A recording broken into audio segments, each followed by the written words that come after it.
whenever I lay out, hey, the data says that's not an alien, that it's not a cover up, they get violent. They get offensive. They start sending hate emails and letters and threatening my family, threatening me. And I find that beyond reprehensible. When you start coming after my daughter and my wife because I'm telling you that you're wrong, that it's not an alien, that it's not a cover up, that it's actually something completely different. Are you still getting threats and harassment since you left? Oh, yeah. Yeah. Every time I say something, I'll bet you after your report comes out, I'll get something. I interviewed Dr. Sean Kirkpatrick, the former head of the Pentagon's UFO office called the All-Domain Anomaly Resolution Office, or AARO. Back in 2022, Congress created AARO to investigate claims of aliens and UFOs that have captured news headlines for the last 6 years. Sean Kirkpatrick was brought on as AARO's director. For 18 months under Kirkpatrick's leadership, AARO looked for the aliens. They say they had access to everything and that they looked everywhere. After finishing the investigation and completing his AARO report, Kirkpatrick retired in December 2023, and in March 2024, the report was finally released. TLDR, no aliens. Okay, I'm going to jump right into a series of simple yes or no questions. Just yes or no. While preparing the AARO report, did you have access to everything you needed, including classified programs and top secret information? Absolutely, yes. Were you ever denied access to anything while preparing this report? No. Did you have Title 10 and Title 50 authorities? Yes. Title 10 and Title 50 authorities are, to put it simply, permissions you need in order to access certain secret government information. Title 10 gets you access to some secret stuff. Title 50 gets you access to even more secret stuff. So with access to all the top secret information he needed, did Kirkpatrick find any evidence of aliens? Did you find any evidence of alien or non-human technology? No. Did you find any evidence of alien bodies or the bodies of non-human intelligence? No. No evidence of aliens? But what about the hundreds of media stories from the last 6 years, full of claims about aliens on Earth and otherworldly craft? Well, Kirkpatrick's AARO report conclusively states that most, if not all, of those stories are sourced to the same exact group of UFO activists. Based on your research, can many of the UFO claims from the last 6 years be traced back to the same exact core group of UFO true believers? As we've put into the report, you'll find a section of where a number of these people worked together over the last couple of decades. The story seems to all point back to them. Due to various legal reasons, Kirkpatrick is prohibited from specifically naming the names of the people in this group. But my previous reporting at the Post has revealed, in detail, their names, faces, and stories. Links to this reporting are in the description below. Some of the people in this group were behind the creation and promotion of a 2017 front-page New York Times story about a secret Pentagon UFO program called ATIP. In many ways, the UFO hysteria of the last 6 years began with this one New York Times article. But Kirkpatrick and AARO officially concluded the main details in that article were not accurate. In 2017, the New York Times reported that the Pentagon had an official UFO program called ATIP, and it was led by a Pentagon official named Lou Elizondo. Is that accurate? No. Was ATIP an official Pentagon UFO program? No. Kirkpatrick's AARO report validates and supports my previous reporting at the Post, which revealed that the New York Times UFO article was false and intentionally deceptive. The Times article was co-written by a UFO activist who used as their sources for the article other activists in the same group. The AARO report states that many in this group were a part of OSAP, a 2008 Pentagon aerospace technology program that went off the rails when program contractors misappropriated taxpayer funds to hunt UFOs, ghosts, and monsters at Skinwalker Ranch, a supposed paranormal hotspot in Utah. Kirkpatrick says the Pentagon had no idea they were doing this. Were the paranormal aspects of the OSAP program, like Skinwalker Ranch investigations, officially sanctioned by the Pentagon? No, they didn't know anything about that until after the fact. After the fact. Did the contractors and or leaders of OSAP submit reports to the Pentagon regarding paranormal stuff at Skinwalker Ranch? Not that I saw. You said in one of your op-eds that taxpayer money was, quote, inappropriately spent by OSAP at Skinwalker Ranch. Was there an investigation at the time into this misappropriation of funds? That I do not know. Well, then how do you know it was inappropriately spent?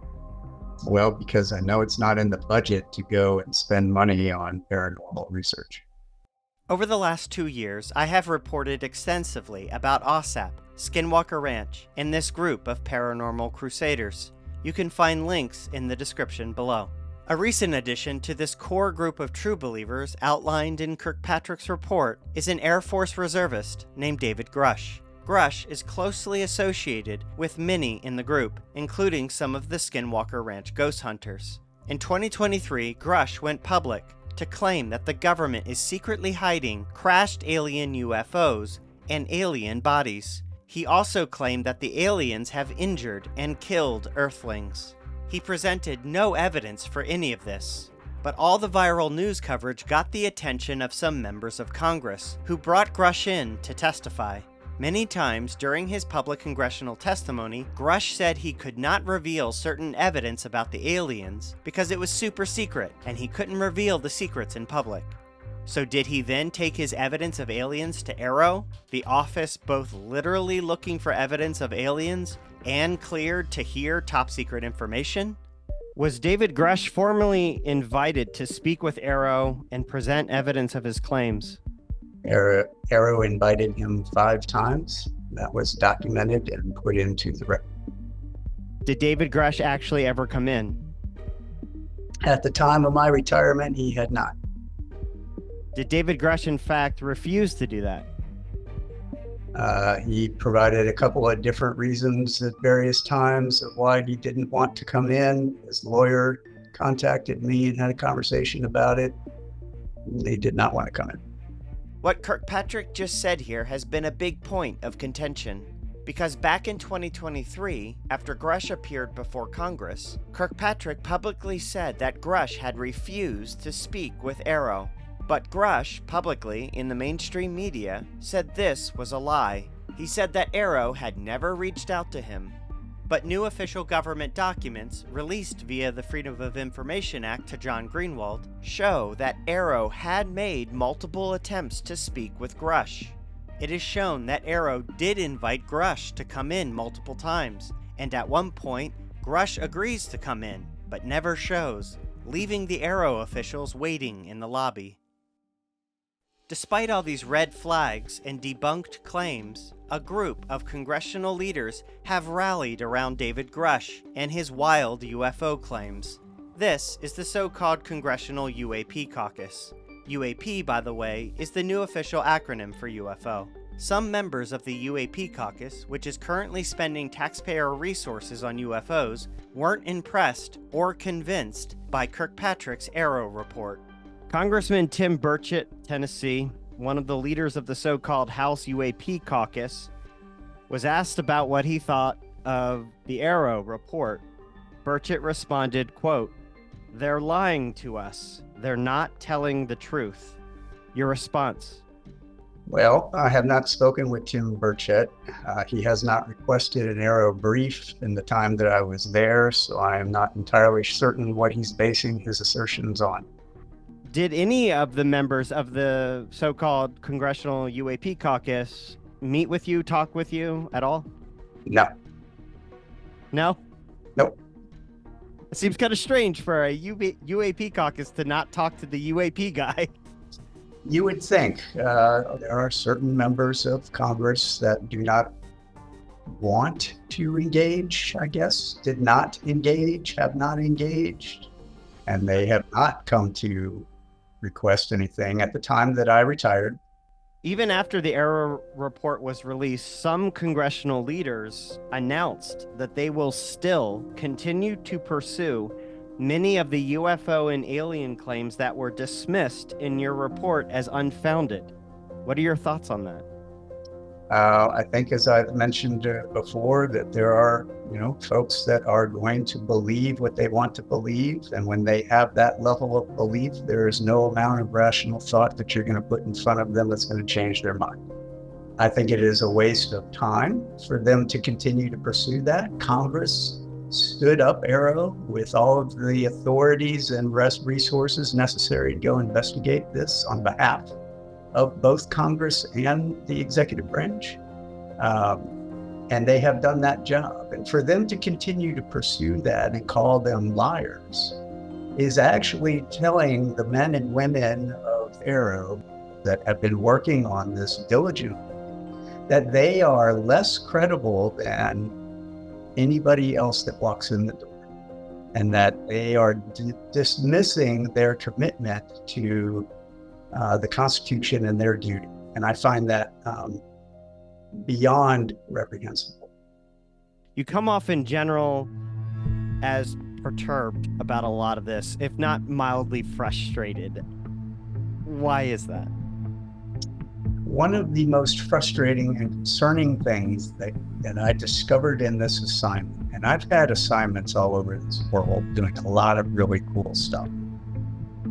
None of it has given me this level of frustration, because the thing that was that we uncovered was that the number of, for lack of a better description, true believers that have the faith of conviction that the government is covering this up and hiding it, the number of those people that actually exist within the government, within the national security space, people that I've known for decades and worked with on some very sensitive things, to have them sit in my office and tell me face to face, I'm not going to help you and support you because I know you're part of the cover-up. Even though I'm looking at them going, I only had this job for like the last week. I don't know anything about what you're talking about. And then lay out evidence to the contrary for them. For them to ignore all of that and continue to press forward with the allegations is not just frustrating, because some of them are in positions of authority that then make it difficult to get the job done. And actively obstructing how we're doing business, or negating the way we're trying to lay out the evidence. That is frustrating. And then to ensure that my people and my team are safe from prosecution, because one of the things that I am livid about is the fact that, I walked into this job and was told to go do this. It was demanded of me, not just by Congress, but by the American people, that I had to be objective and open, follow the data wherever it would go. And I made those promises in testimony that I would do so. But that apparently does not apply the other way around. And so whenever I lay out, hey, the data says that's not what you think it is, it's actually this. Instead of people going, okay, well, let me follow the homework and see how, okay, you might be right. No, they get violent. They get offensive. They start sending hate emails and letters and threatening my family, threatening me. And it's all right if you want to threaten me, right? Like I said, I've been all over this world, and I've had better people than that chase me around. I don't care about that. But when you start coming after my daughter and my wife because I'm telling you that you're wrong, that it's not an alien, that it's not a cover-up, that it's actually something completely different, that is irritating. You had somebody arrested. The FBI had to arrest someone outside your house, right? Well, we had somebody show up at the place. It was very bizarre. But yes, they came and got him. Are you still getting threats and harassment since you left? Oh, yeah. Yeah. Every time I say something, I'll bet you after your report comes out, I'll get some.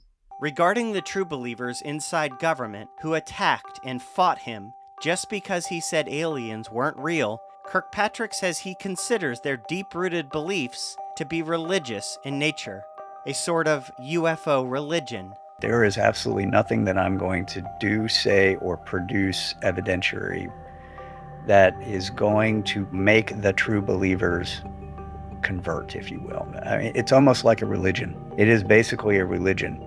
And he considers them to be a potential threat to national security. I think that is disturbing and should be a flag for the national security community, because how can you then trust those people?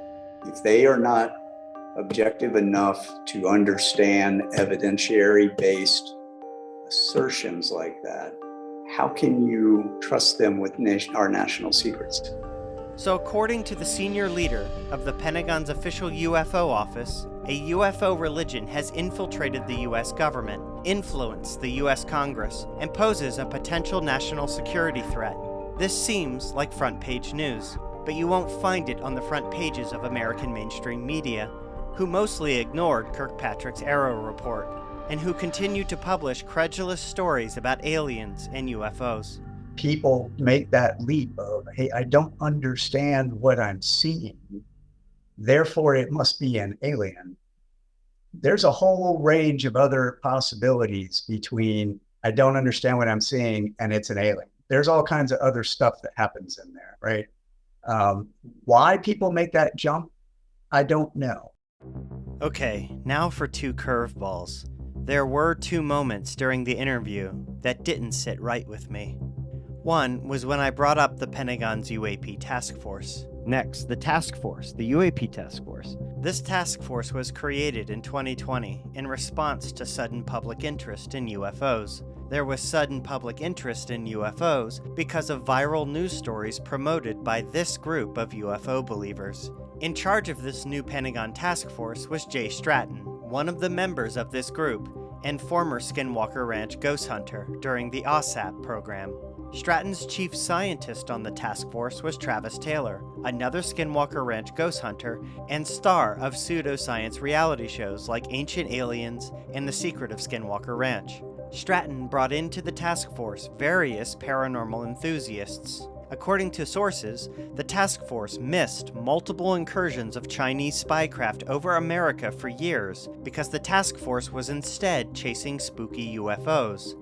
But in Kirkpatrick's report, the UAP task force only gets 2 little paragraphs. And those paragraphs basically only talk about how great and successful the task force was. Zero mention of the paranormal stuff.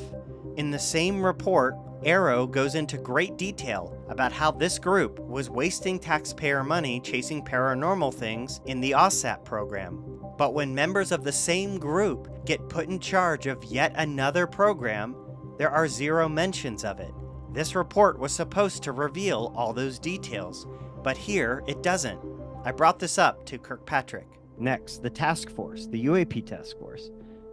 Did some of the same individuals involved in OSAP go on to lead in or work on the UAP task force? So to my knowledge, when I came in and stood up AARO, the task force had only 3 full-time people on it. And everybody else that was tapped across the community, the IC or the DoD, weren't full-time members of the task force. They would support with data and information when asked, but I think that was about it. And those 3 people lived in the Pentagon. Okay, notice how he didn't answer my question here. So I ask him again. Right. Did former OSAP people involved in the OSAP program, were they involved, in, at least initially, with the UAP task force? I believe so. He finally answers, yes. Yes. How does that happen? Who put them in those roles? No idea. Okay. Are you aware that, you mentioned some of the third parties that came in. Are you aware that some of those third parties that the UAPTF brought in were a number of people with fringe beliefs like ghost hunters and psychics, and they were brought in to be analysts? I was not part of and don't know anything about how they ran the task force. I was actually out in Colorado during all that. Okay. But during your AARO historical report, you didn't see any of that information? I think the rest of that part of the review will come in volume 2. Oh, really? So there's more on the task force coming in volume 2? I don't know for certain. I'd have to direct you back to AARO. Okay, so he's saying that maybe all the wacky, crazy stuff about the task force will come out in a new forthcoming report. Like I said before, the intent was everything we had by the cutoff date for volume 1 is in volume 1. And then anything that we missed or anything that they want to add in there, they will put in volume 2. So okay, because just for an outsider like me, amateur researcher, from the outside, it looks like, I read your report, I see your on-record statements, and you're like, man, this group has just been telling tall tales and, and taking advantage and pushing their stuff and inappropriately spending money. And then I see that same group involved with the UAP task force, and I see them more or less doing the same exact thing all over again. You would think that after OSAP and the Pentagon goes, oh my God, what is this group doing? That they would be the last people in charge of an official task force after that. Yeah, so I don't know. Like I said, I don't know who made those decisions. What I do know is when I was asked to come in and the task force was officially stood down, I started from scratch. I'm not satisfied with this answer, but Kirkpatrick only gave me 30 minutes for the interview, and I didn't feel like eating up more time. The second moment comes when I asked Kirkpatrick if he had a previous history working with UFOs, or if he had any previous associations with members of this core group of true believers. Before AARO, did you have any interest at all in UFOs? Not beyond the occasional movie. Okay. Before AARO, did you perform any duties regarding UFOs or paranormal phenomena? No. Did you attend a 2018 Senate Armed Services Committee briefing on Skinwalker Ranch? I asked him this question because in a previous report of mine, I revealed that in 2018, Brandon Fugel, the owner of Skinwalker Ranch, went to Washington, D.C., and gave a briefing to multiple Pentagon officials about the spooky stuff at the ranch. At the briefing were some of the members of this group. Fugel told me Kirkpatrick was not only there, but was leading the briefing about Skinwalker Ranch. Did you attend a 2018 Senate Armed Services Committee briefing on Skinwalker Ranch? No, I attended a briefing at the request of the Senate Armed Services Committee on what was at that time associated with the ATIP, OSAP research that was going as an independent outside reviewer. And I gave them my opinions at that time. Who invited you to that briefing? It was one of the staffers. Okay, one of the staffers on SASC. Right. Got it. And you're saying that this was like an offset of OSAP ATIP? That's my understanding at the time. Was it was a spin out of those programs. In 2018. Wow. Okay. So those programs were ended. The research by these independent people, because this was not an official government briefing. This was a briefing by people that were not associated with the government. So, okay, so this briefing was not an official DoD Pentagon briefing. Oh, absolutely not. Okay. Brandon Fugel, the owner of Skinwalker Ranch, says you, quote, led that briefing in 2018 and claims you said you were, quote, already fully aware of the reality of UFO phenomena. Is that accurate? I wasn't leading anything. I had another job at the time, and I was brought in as an independent, objective reviewer of what the SASC was being told. Okay. Because this offered a little bit of a curveball in my reporting because I did a whole deep dive on Skinwalker Ranch. Brandon Fugel told me about the briefing, said, you were there. And he said that, Kirkpatrick said that UFOs are real in this briefing. And when I reported that, I think the UFO community at the time was like, oh, Kirkpatrick's a UFO guy because Fugel said so. And then when your report came out, they're like, wait, what the hell? Yeah, no, Kirkpatrick did not say aliens were real. Or UFOs were real, that the reality, quote, the reality of UFO phenomena is real. No, I never said that. Before AARO, did you have any association with any of these folks, any of the people in this core group of believers? No. So like when you went to that briefing in 2018 where you said ALSAP ATIP folks were there, you didn't know any of those people? Not at the time. Okay. Not that I remember. I think I met all the people associated with this all at that time was probably around the first that I'd ever met them. Okay, so he admits that he was at this unofficial 2018 Skinwalker Ranch briefing, but only on invitation and only as an independent, objective reviewer. Okay? But seriously, what was he even doing there? How can he say that he had no interest or duties regarding UFOs before 2022 if he's attending briefings in 2018 about one of the most famous UFO spots on planet Earth? I could have pushed him more on this, but time was ticking and I wanted to cover more topics.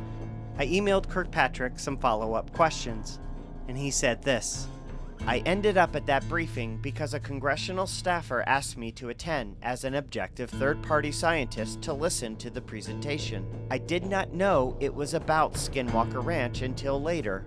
I don't recall it being referenced by that name during the briefing. He doesn't recall Skinwalker Ranch even being referenced?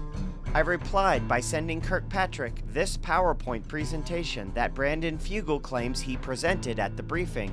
Skinwalker Ranch is all over it, and it's all about Skinwalker Ranch. Kirkpatrick replied, that's not the briefing I recall seeing. The briefing I saw was less polished. Come to think about it, I don't believe it was 2018 that I attended a briefing on the Hill. I believe it would have been 2017. In 2018, I was stationed in Colorado. I don't recall ever meeting Fugel.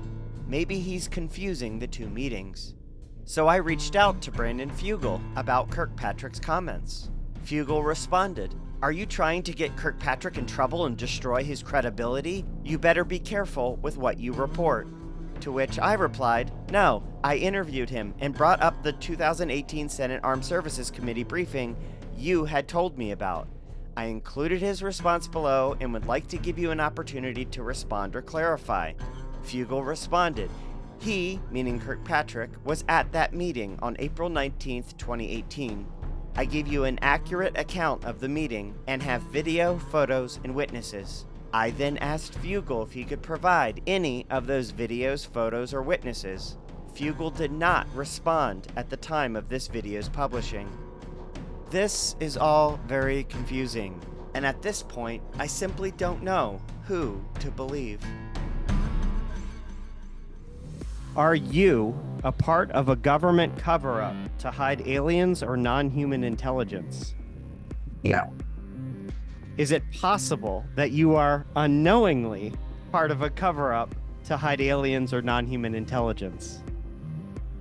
Not likely.